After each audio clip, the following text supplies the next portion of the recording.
좋은 아침입니다. 오늘 하나님의 말씀은 누가복음 22장 54절에서 62절 말씀입니다. 누가복음 22장 54절에서 62절 말씀입니다. 예수를 잡아 끌고 대제사장의 집으로 들어갈새 베드로가 멀찍이 따라가니라. 사람들이 뜰 가운데 불을 피우고 함께 앉았는지라. 베드로도 그 가운데 앉았더니 한 여종이 베드로의 불빛을 향하여 앉은 것을 보고 주목하여 이르되 이 사람도 그와 함께 있었느니라 하니, 베드로가 부인하여 이르되 이 여자여 내가 그를 알지 못하노라 하더라. 조금 후에 다른 사람이 보고 이르되 너도 그 도당이라 하거늘 베드로가 이르되 이 사람아 나는 아니로다 하더라. 한 시간쯤 있다가 또 한 사람이 장담하여 이르되 이는 갈릴리 사람이니 참으로 그와 함께 있었느니라. 베드로가 이르되 이 사람아 나는 내가 하는 말을 알지 못하노라고 아직 말하고 있을 때에 닭이 곧 울더라. 주께서 돌이켜 베드로를 보시니 베드로가 주의 말씀 곧 오늘 닭 울기 전에 내가 3번 나를 부인하리라 하심이 생각나서 다 함께요 밖에 나가서 심히 통곡하니라. 아멘. 오늘 하나님 말씀 제목처럼 베드로를 닮은 나.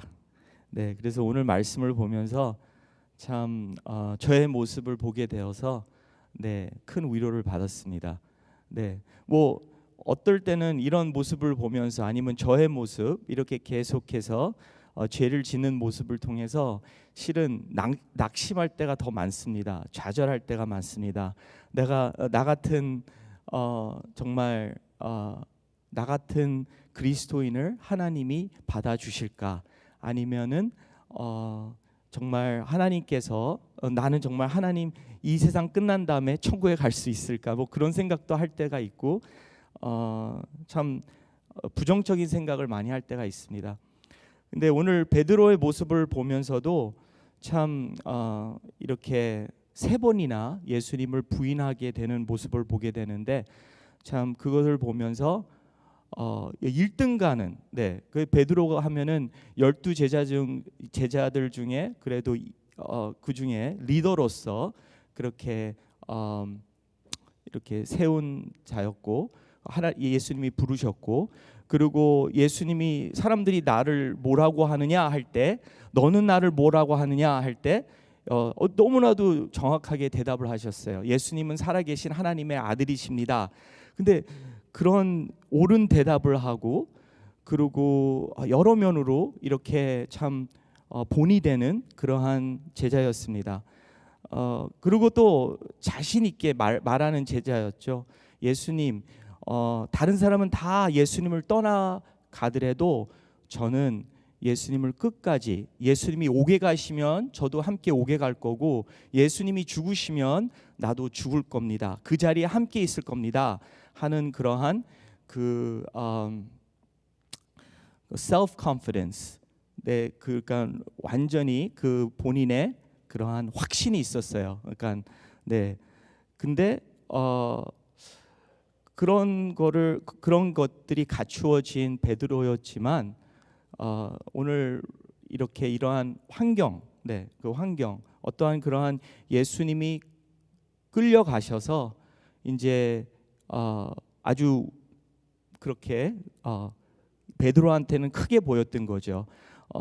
그 제사장들의 그러한 종들이 칼 갖고 와서 예수님을 체포하고 끌고 갈 때, 또 위협을 받았고, 그리고 대제사장이 있는 그 곳에 들어가서 이제 예수님이 그렇게 고문을 받을 때 그렇게 그들이 크게 보였든지 두려움이 왔어요. 그래서 잡히지 않으려고 어느 정도 거리를 두고서는 이렇게 갔던 베드로의 모습을 보면서 참 나도 참 그렇게 나의 그러한 두려움과 어떤 면에서 내 주변에 있는 것들이 더 예수님보다 크게 보일 때, 더 강하게 보일 때, 저도 제 자신이 그 예수님과 거리감을 두고 다니는 저의 모습을 보게 됩니다. 제가 토머스 에디슨 뭐 좋아하는 건 아니지만 그분이 전구다마를 이렇게 개발하셨대요. 근데 이렇게 계속 이 전구가 깨지고 잘 안 되다가 아마 1000번째 그렇게 시험했는데 그렇게 전구가 잘 이렇게 켜져서 그거를 개발하였답니다. 근데 그분이 하시는 말씀 중에 이런 말씀이 있더라고요. 저는 만 개이나 실패한 것이 아닙니다. 저는 효과가 없는 만 개까지 방법을 성공적으로 찾아냈습니다. 만 개까지 안 되는 그러한 방법을 그렇게 성공적으로 찾아냈다는 그러한 말을 쓰셨습니다. 그러면서 이는 실패가 과학적 과정의 필수적인 부분이라는 것을 이렇게 알려주는 그러한 말인 것 같습니다.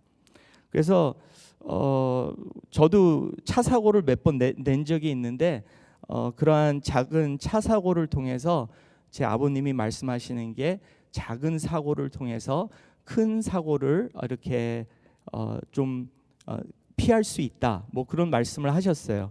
그래서 작은 사고를 통해서 제가 더 조심하게 더 이렇게 전에는 뭐 뷰익 같은 차를 아버님 차를 몰았지만 꼭 내 생각에는 스포츠카를 모는 그러한 뭐 어떨 때는 제 막 입으로 막 소리 내면서 차를 몰았어요. 막 하면서 그러면서 이제 사람들 막 앞으로 가고 그랬는데 근데 글쎄 차 사고를 내더라고요. 네, 그러면서 이제 어떨 땐 교인분들이 말씀하세요. 스티브 목사님 왜 이렇게 차를 운전을 잘하시냐고. 그러면 제가 말씀드리죠. 어렸을 때 사고를 많이 쳐서 네, 이렇게 조심조심하게 한다고 그럽니다. 그래서 이렇게 그러한 사고든 아니면은 나의 그러한 이렇게 망가지는 나의 모습을 보면서 실은 하나님께서는 거룩함을 이루시려고 하는 것 같아요. 예, 요즘에 세 가족이 아니라 유아 세례를 이제 교육을 하고 있는데 김정태 목사님이 육아에 지친 부모님들께 이렇게 동영상을 하나 만드셨는데 그거를 보면서 그분이 하시는 말씀이 우리가 생각하는 그 거룩함, 뭐 완벽한 그러한 아니면은 되게 겉으로 거룩하게 보이는 그러한 모습보다는 하나님이 생각하는 거룩하면 오히려 부모님을 향해서 이런 말씀하시더라고요. 뭐 설거지가 쌓이거나 아니면 집안이 막 지저분하고 그리고 짜증나는 일이 있고 그리고 계획한 그러한 일들이 그렇게 잘 안 돼가고 그리고 애들이 아프고 여러 가지로 뭐 말을 안 듣고 그런 상황에서 내가 예수님을 믿고 의지하고 나갈 때 그것이 하나님이 원하시는 거룩함이 아닐까 오히려 그렇게 말씀하시더라고요. 네, 어떠한 우리가 겉으로 정말 그렇게 완벽한 것을 이루기 위해서 그러한 모습을 우리가 가지려고 하는데요. 근데 정말 하나님이 원하시는 것은 어떠한 그러한 상황이든 내가 죄를 지고 그렇게 절망 속에 있는 그 상황이든 내가 하나님을 의지하고 믿고 하나님을 바라보는 것이 그것이 바로 하나님이 이루고자 하는 그러한 거룩이지 않을까 그렇게 생각하고 있습니다. 오늘 말씀을 보면서 이렇게 정말 저를 위로하게 만든 것을 나누기를 원합니다. 첫 번째는 벌써 말씀드렸어요. 그 베드로의 그런 1등 공신인데도 그렇게 망가지는 근데 얼마큼 이게 예수님을 부인했는데 이게 정말 그냥 우리는 부인했다 그러면 이렇게 다 그게 끝이다 뭐 죄를 졌다 근데 있죠 좀 이게 좀 차원이 다르더라고요. 그러니까 이 세상에도 이런 범죄들이 있어요. 내가 실수로 사고 친 거하고 내가 미리 알고 계획하고 의도적으로 사고 치는 거하고 또 달라요. 그래서 어떠한 상황에서 그 사고를 쳤는가, 네, 재판장이 그걸 따지고 그것을 통하여서 실수로 뭐 살인했다면은, 누굴 죽였다면은 그 벌이 좀 덜한 것 같고요. 그렇지만 내가 일부러 계획적으로 누구를 어떻게 해쳤다면은 정말 그거는 그 벌은 더 엄중하게 내리는 것이죠. 네, 그와 같이럼 이 세 번씩이나 이렇게 기회가 있었는데 이 베드로가 세 번씩이나 부인했다라는 것은 처음에는 실수했을 수도 있었어요. 이렇게 막 갑자기 두려워서, 갑자기 누가 이렇게 뭐 이렇게 질문을 했는데 나도 모르게 네, 모릅니다. 예수님 같은 분 모릅니다. 그렇게 나올 수가 있어요. 근데 두 번, 세 번 계속 연달아 그렇게 대답했다는 것은, 그리고 이 복음서마다 이 사건들이 있거든요. 마태복음도 있고 마가복음도 있고 오늘은 누가복음에 나오고 또 요한복음에도 나오는데, 좀 이렇게 새 복음서를 읽으면은 정말 더 아주 이 사건대에서 더 세밀하게 또 정확하게 볼 수 있게 됩니다. 근데 다른 복음서에는 이런 말씀도 있어요. 세 번째 그렇게 부인하셨을 때는 그 베드로가 막 욕도 하면서, 네, 그리고 약속을 하면서, 내가 맹세하면서, 나 하나님께 맹세한다, 하나님의 이름을 대고 내가 얘기하는데 나는 예수라는 사람 모르고 그분하고 상관없다. 그리고 막 욕하면서, 예의 하면서, 네, 욕은 안 하겠습니다. 근데 옛날에 욕을 많이 했어요. 그걸 어떻게 요즘에 후회되냐면 제 자녀들 중에 욕을 많이 하는 애가 있습니다. 근데 그거 다 누구 때문이에요? 다, 네, 제 때문에. 네, 제가 옛날에 좀 심중하게 해야 될 텐데 그렇게 생각하지 않고 그냥 그렇게, 왜 욕하는 사람들이 그렇게 강하게 보이는지 모르겠어요. 그래서 큰 소리 내고, 그건 아버님한테 배웠어요. 큰 소리 내고, 그리고 학교 가면 욕하는 애들이 언제나 강한 사람들이었어요. 그래서 저도 강해지려고 큰 소리도 내고 욕도 하고, 네, 조금 이렇게 눌리지 않고 그렇게 살려고 했어요. 근데 하여튼간 다른 또 복음서에는 이런 말씀도 나오더라고요. 이제 오늘에는 이제 닭이 울기 전에 너는 나를 3번 부인할 것이라라고 말씀하고 있는데, 다른 복음서에는 너가 3번 부인하는데 그때 닭이 2번 울기 전에 3번 부인할 것이다라고 했어요. 네, 마가복음에서 나오는데, 근데 거기서는 어떻게 되냐면은 처음에 예수님을 모른다고 부인한 다음에 닭이 울렸어요. 그런 다음에 두 번째, 세 번째 다음에 또 닭이 울렸어요. 근데 예수님이 전에 하신 말씀이 그렇게 닭이 울기 전에 너가 나를 부인할 것이다 라고 분명히 예언 같은 말씀을 미리 해 주셨는데, 이 첫 번째 부인한 다음에 닭이 울렸다는 거예요. 그런데도 예수님 말씀처럼 내가 이제 내가 부인할 것을 말씀해 주셨는데 부인했구나. 아이고, 첫 번째 닭이 울렸을 때 참 이렇게 후회되는 마음이 있고 참 어려운 마음 속에서 이렇게 좀, 여기는 이제 세 번째 한 다음에 통곡했다 그러는데 첫 번째 한 다음에 통곡할 수도 있었어요. 근데 두 번째, 세 번째 막 욕을 하면서 맹세하면서 그렇게 예수님을 부인했다는 거죠. 그것은, 그리고 오늘 말씀에서는 59절에 1시간쯤 있다가, 그러니까 뭐 새벽 1시에 일어났으면은 이 예수님께서 그 요한복음에서는 첫 번 부인을 한 다음에 예수님을 부인한 다음에 그런 다음에 바로 나오는 말씀이 뭐냐면은 예수님이 그 대제사장들에게 이제 그렇게 이야기하고 고문을 받는 이야기가 나온 다음에 그런 다음에 두 번째, 세 번째 부인하는 이야기가 나와요. 오늘 말씀에서는 1, 2, 3이 같이 나와 있지만 요한복음에서는 한 번 부인한 다음에 그런 다음에 예수님하고 대제사장들하고 대화 나누는 거 있고 그 다음에 두 번째, 세 번째가 나와요. 부인한 것이. 그러니까 이 베드로가 시간이 많이 있었다는 거예요. 생각할 수 있는 새가. 내가 이제 예수님이 분명히 3번 부인한다고 그랬는데 나 한 번 부인했는데 과연 두 번째, 세 번째 나한테 유혹이 왔을 때 이러한 질문이 또 나한테 와가 닿았을 때 나는 어떻게 할 것인가.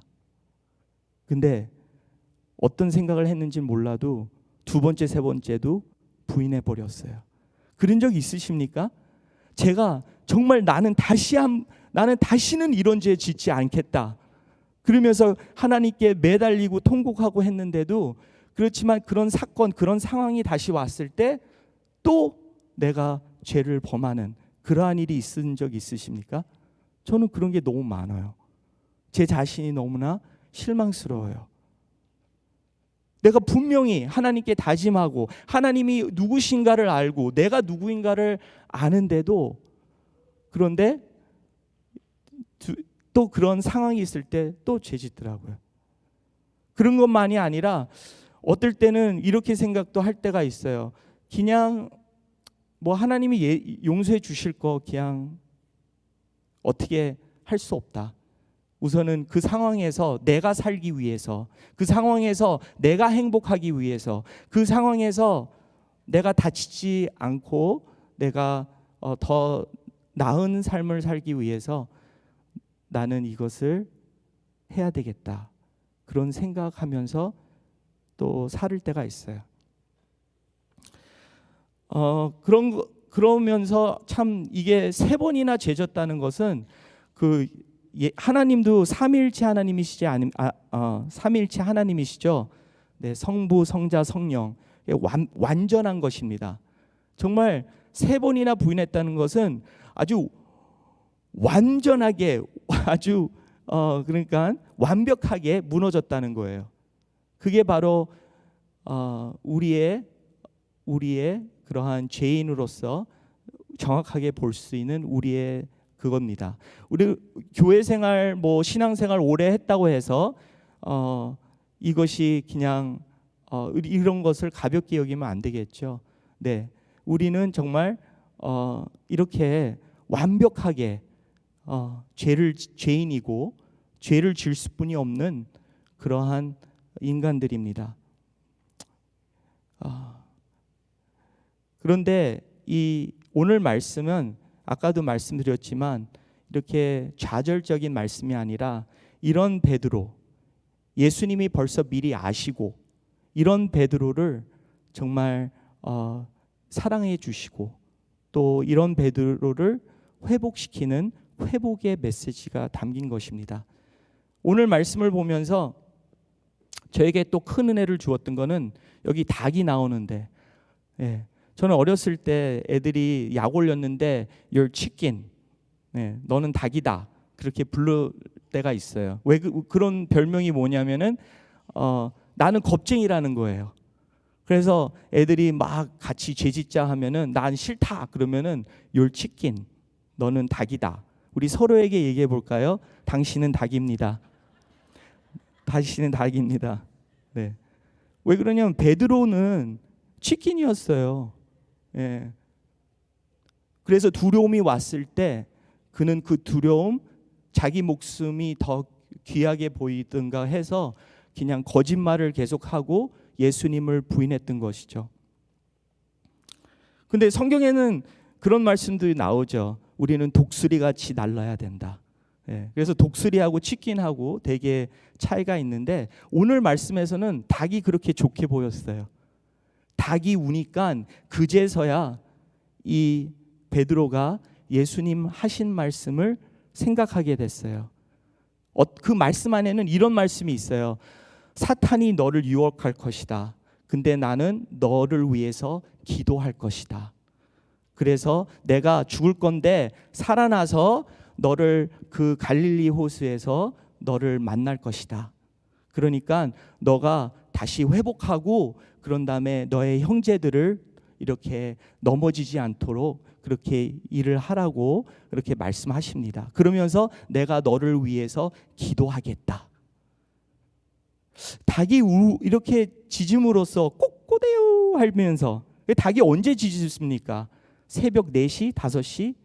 해가 도를 때 났겠죠. 그러니까 이 사건이 새벽 1시서부터 3시든지 그때 해가 언제 떴던지는 모르지만 되게 그 이른 아침 밤인 것 같습니다. 추워서 이렇게 여러 군데 이렇게 불을 쬐고 있었는데요. 그렇게 여종이 와가지고 그렇게 베드로를 알아채고 또 무리들이 너는 분명히 예수님을 따랐던 그 무리였어. 속해져 있었어. 근데 베드로는 계속 부인했습니다. 그럴 때 꼭기요 그 소리가 들렸을 때 이 베드로가 예수님의 하신 말씀이 기억났다는 것이죠. 그래서 참 우리에게는 닭 같은 그러한 것들이 있어요.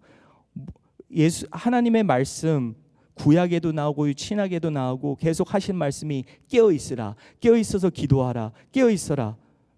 근데 과연 우리는 무엇을 통해서 아니면 누구를 통해서 깨어 있을 수가 있을까요? 물론 말씀, 기도, 예배 그 다 깨어 있는 길입니다. 근데 저를 깨우게 하는 것은 실은 내가 힘든 상황에 있을 때 더 내가 힘들 때 어려울 때 더 이렇게 하나님 생각을 하게 되더라고요. 네. 그리고 제가 오늘 아침에 말씀 전하려고 말씀이 뭐를 전할까 그냥 캄캄할 때 정말 하나님 오늘 말씀 전해야 되는데 제발 말씀 좀 주시옵소서. 내가 그러한 위기 상황에 있을 때 내가 하나님을 바라보게 되더라고요. 네. 자녀들이 아플 때, 자녀들이 힘들어할 때 하나님이 저를 흔들어 주시고 깨어 있게 하시더라고요. 세상이 막 여기서 전쟁 나고 지진 나고 죽어가고 전염병 돌고 그럴 때 오히려 두려움을 주는 게 아니라 저를 깨워 주시더라고요. 그리고 성도님들께서 그렇게 열심히 서로 사랑하며 용서하고 그리고 봉사하시고 헌신하시고 그럴 때 저를 깨워 주시더라고요. 아, 저런 분 참 너무 귀하다. 나를 위해서 이렇게 기도해 주시는구나. 또 나를 위해서 그렇게 늘 이렇게 생각해 주시는구나 하면서 내가 갑자기 이렇게 깨어 있지 않을 때, 그러니까 깨어 있다는 말은 또 한 가지 뭐냐면 여러 구절에서 깨어 있는 것에 대해서 나오겠지만 저에게는 깨어 있다는 것이 어떤 거냐면 술 취해 있지 않는 거예요. Being sober minded. 그러니까 술 취하면은 그러니까 세상 것으로 내가 가득 차 있으면은 실은 내가 술 취한 사람처럼 거기에 취해 버리는 거예요. 그렇지만 내가 술에서 깨었다. 그것은 정말 그 하나님 것으로 내가 이제 깨어 있다는 것이죠. 기도를 통해서 말씀을 통해서 예배를 통해서 세상 것에 취한 게 아니라 오히려 하나님 것에 내가 하나님 것으로 가득 차 있을 때 나는 세상을 제대로 볼 수 있고 내 자신을 제대로 볼 수 있고 그리고 정말 내가 기도할 수 있고 옳은 삶을 하나님이 원하시는 삶을 갈 때 그것이 깨어 있는 것으로 저는 생각하고 있습니다. 그래서 우리 성도님들도 어떤 분이 그러한 닭의 역할을 합니까? 어떨 때 정신이 번쩍 듭니까? 의사 선생님에 갔는데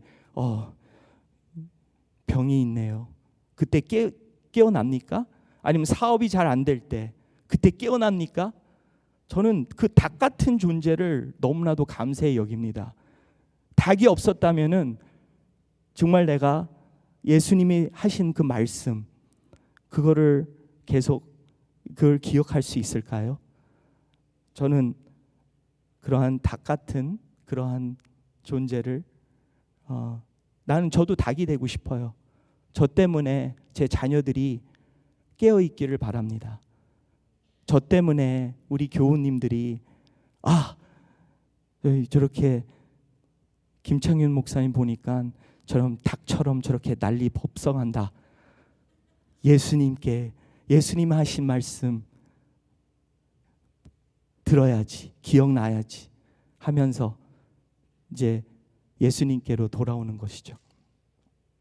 마지막으로 저에게 큰 위로를 주었던 것은 그렇게 닭이 운 다음에 그 예수님께서 오늘 보니까 이렇게 주께서 61절에 주께서 돌이켜 베드로를 보시니 베드로가 주의 말씀 곧 오늘 닭 울기 전에 내가 3번 나를 부인하리라 하심이 생각나서. 근데 예수님이 그렇게 보면 어떻게 고문을 당했냐면은 그렇게 막 침도 뱉고 머리에다가 뭐를 보자기를 세워서 막 쳤대요. 그러면서 예언하라. 이 무리 중에서 누가 너를 쳤는지 예언하라는 거죠. 그러면서 조롱하면서 그렇게 당했는데 어떻게 그 마당에서 멀리 있던 그 베드로를 그렇게 고문당하면서도 딱 눈이 마주쳤다는 거예요. 근데 그때 예수님의 눈동자가 어떤 눈동자였을까 그런 생각이 들었어요. 나는 이렇게 썼어요. 이거는 제가 외우지 못하는데 지난번에 제가 시를 한번 썼더니 완전히 망해버렸어요. 예.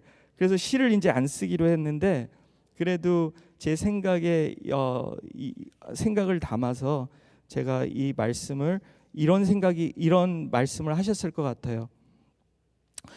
베드로의 눈을 쳐다보면서 이리 말씀하신 것 같습니다. 내가 너를 잘 안다. 그래도 너가 여기까지 와 주어서 고맙다. 나에게 위로가 된다. 너가 3번 한 대답 진심이 아닌 걸 나는 안다. 너도 모르지만 너는 나를 사랑하는 것을 나는 안다. 나는 너를 태어나기 전부터 너를 택하였고 그리고 너를 제자로 선택한 것을 후회한 적도 없다. 앞으로도 후회가 없을 것이다. 내가 한 말 기억하지. 나는 너와 만민의 죄를 위하여 죽을 것이니 꼭 살아나 너를 다시 만날 것이고 그리고 오늘 패배한 것을 30배, 60배, 100배 다시 갚아줄 것이다. 힘을 내라. 나는 너를 사랑하고 늘 너와 할 것이다. 그런 말씀을 한 눈빛으로 전달받았을 것 같아요. 아니 여기 오늘 눈빛을 준 사람이 예수님만이 아니에요. 실은 보니까 그 여자 종이 대제장의 여자 종이 처음서부터 56절에 보니까 베드로를 주목하여 이르되 그 주목하여 그 단어가 예수님이 베드로를 보았다 하는 단어하고 똑같대요. 근데 그 여자가 그 베드로의 눈을 봤을 때는 야 너는 그 예수를 따랐던 사람이야. 너도 죄인이야. 너도 죽어야 돼. 정죄하는 그러한 눈빛이었어요. 그래서 막 눈빛을 피하려고 여기 불에 찌우다가 또 저쪽에 가가지고 막 불을 찌웠어요. 그 눈빛이 너무 무서워서 나를 죽일 것 같으니까 그러한 눈빛이었어요. 근데 예수님의 눈빛은 정죄하는 눈빛이 아니라 용서하는, 이해하는, 그리고 우리에게 그렇게 우리와 함께 하시겠다는 약속의 눈빛이었어요. 그래서 예수님께서 죽으시고 부활하신 다음에 마가복음서에 어느 복음서에 나오기를 그 천사 같은 청소년이 이제 그 예수님의 빈 무덤에 있었는데 그 여인들한테 말하기를 제자들과 베드로에게 알려라 내가 살아난 것을, 그렇게 나오고 있어요. 아니 그냥 제자들에게 알려라 그러면 되는데 굳이 제자들과 베드로에게, 구체적으로 베드로의 이름을 지목하면서 내가 살아났음을 알려라 그렇게 나오시더라고요. 얼마나 그 예수님께서 그런 환경 속에서도 참 부활하시면서 베드로라는 이름을 잊지 못하고, 그리고 나서 이제 그 제자들한테 또 그 호숫가에서 드러나실 때 베드로한테 3번이나 물어봤죠. 너는 나를 사랑하느냐? 이들보다 너는 나를 사랑하느냐? 너는 나를 사랑하느냐? 너는 나를 사랑하느냐? 똑같은 질문을 3번 하셨어요. 3번 부인한 베드로를 그렇게 다시 한번 이제 회복시켜 주시는 거죠. 너는 나를 사랑한다. 너는 나를 사랑한다. 너는 나를 사랑한다. 왜냐하면 너는 나의 사랑을 받은 사람이다. 너는 나를 받았다. 그런 가운데서 이 3번 부인한 베드로를 3번 다시 확인시켜 주시고 회복시켜 주시는. 그래서 나중에 죽기 전에 베드로가 뭐 전설에 들어보니까 베드로가 이제 죽을 때는 거꾸로 십자가에 거꾸로 달려서 죽었대요. 왜 그러냐면 아니 내가 예수님은 나의 그런 귀한 분이신데 그렇게 십자가에서 죽으셨는데 내가 어떻게 함부로 예수님처럼 십자가에 그렇게 매달릴 수 있겠냐고, 나를 거꾸로 매달려서 그렇게 나는 죽겠다. 그래서 거꾸로 매달렸대요. 근데 그걸 보면은 베드로는 옛날처럼 나는 절대로 예수님을 떠나지 않고 배반하지 않을 겁니다. 그런 게 아니라 나도 배반할 수 있지만 그렇지만 예수님은 나를 회복시켰습니다. 그런 겸손한 마음으로 그렇게 그의 일생을 마치셨다는 거죠. 그래서 베드로 전서하고 후서를 보면은 이러한 겸손한 말씀을 하고 있습니다. 우리 한번 이 말씀을 보고 오늘 말씀을 마무리하고자 합니다. 베드로의 그 겸손한 모습, 다시 회복된 모습, 이제 죽기 전에 하는 말씀을 한번 되새겨 보았으면 좋겠습니다. 베드로전서 4장 6절에서 11절까지 말씀을 함께 읽겠습니다. 시작. 그러므로 하나님의 능하신 손 아래에서 겸손하라. 때가 되면 너희를 높이시리라. 너희 염려를 다 주께 맡기라. 이는 그가 너희를 돌보심이라. 근신하라. 깨어라. 너희 대적 마귀가 우는 사자같이 두루 다니며 삼킬 자를 찾나니 너희는 믿음을 굳게 하게 하여 그를 대적하라. 이는 세상에 있는 너희 형제들도 동일한 고난을 당하는 줄을 알미라.